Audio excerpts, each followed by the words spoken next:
โอ้ปลาช่อนครับปลาช่อน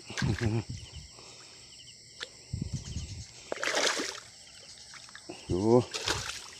โอ้ยหลุดซะเนาะ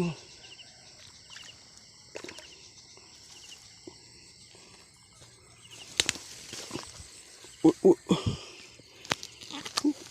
เบ็ดกับบ่ดีเลยพี่น้องมาแล้ว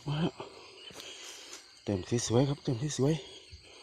เดี๋ยวกลมกันโอ้ยขึ้นฟังกันมาแล้วพี่น้องเต็มสวยเฮ้ยงามครับงาม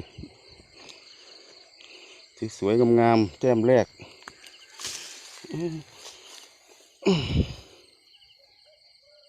แต้มแรกแขกมันโอ้บ่ใครหาอยู่หากินปลาอ้วนสวยๆเลยครับงามเบ็ดกัด